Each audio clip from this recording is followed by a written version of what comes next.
30,000 more sellers than there are buyers. What the hell does that mean? Well, supply and demand, right? We talk about this all the time. When we look at each other and say, my house was worth this much last year. Yeah, last year. The market's still contracting. And guess what? Certain areas, markets are contracting. In certain areas, they're expanding. We're going to go into that in our 12 Bay Area County sales report today.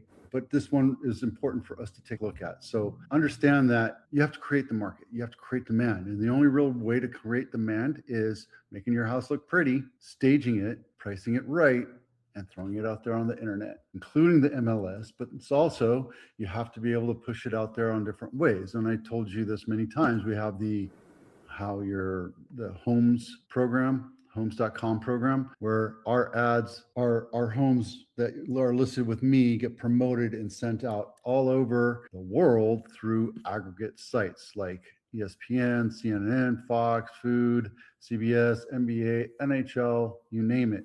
Yeah, this is a fearless plug, and I understand that, but it is what it is. If my system works for every other house that I sell, and yet your house isn't selling when it comes to working with you and me, it's the price. Or you didn't listen to the suggested upgrades, or you didn't add the air conditioner. Because listen, when I tell you that people want an air conditioner and they want certain upgrades and they want a 4-bedroom versus a 3-bedroom, and then you price it like you have all that stuff, well, you're just going to disappoint buyers and they're going to move on to the other houses that they want to look at. And your house will be bottom of the list. Houses are still selling off market.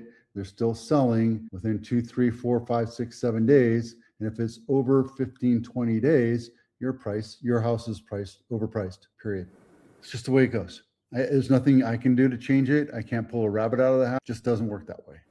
This article right here says all over the United States, retreating, they're taking time to look and see what there is. Even though this is their selling season in the Bay Area, they're still being picky. They're not coming out in droves. This weekend, one of my listings only had 2 attendees for both Saturday and Sunday. So we only had two groups of people show up. Maybe it's overpriced. I don't know. The strongest buyers markets are in the South. That's because people want to go to where it's hot and warm and tropical and not cold. And I get it. That retreats back in September, October, when the heat gets to them and they're like, screw this, I'm moving back because I don't like the heat so much.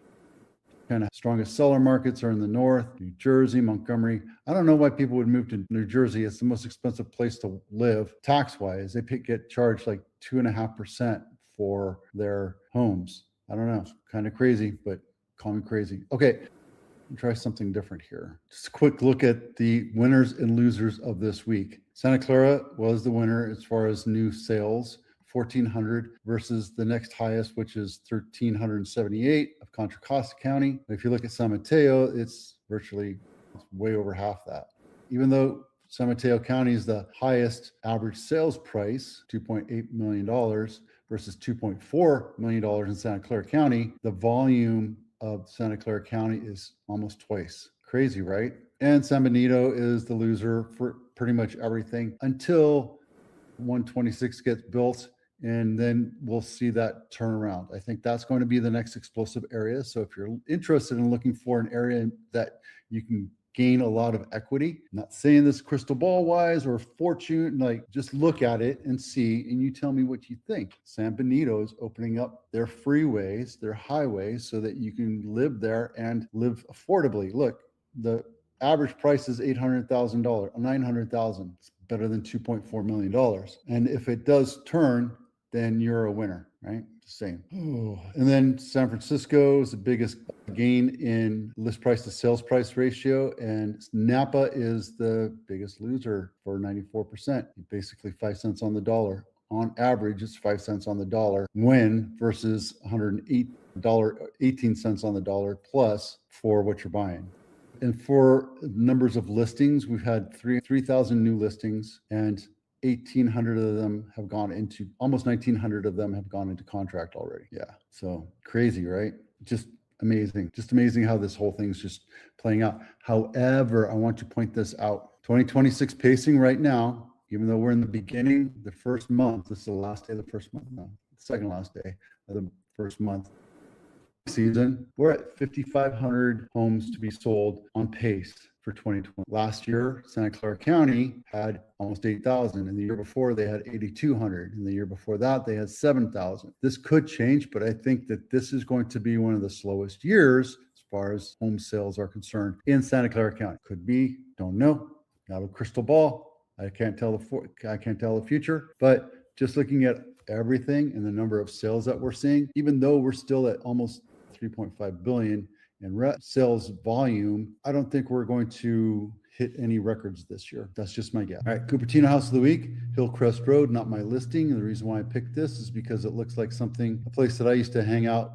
We had a friend that lived down this area, and we'd go party at his house on the weekends when his parents were out. And yeah, good times. This one has been updated, even though they have some retro looking chairs there. Yeah, but look, there's 2000s bathtub right there. Where's the kitchen?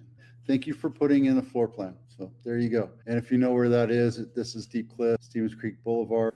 No, that's Blackberry Farm, sorry. And that's Deep Cliff. That's Monte Vista and Kennedy and De Anza right here. And that's the space, the Apple area right there. All right, and then Willow Glen House of the Week. The reason why I'm showing you this is I think this is a great buy. Not big lot, but you can do a lot with it. $1.4 million on Bird Ave, and it's a little busy, but it's a 2-bedroom, 2-bath, 1,500 square foot. You can tear that down, put $1 million into it, and then you have a $4 million monstrosity. Just saying, it's a very good possibility right there for you. If you're interested in looking, that's the buy of the week. And this is the luxury home of the week, $22.5 million.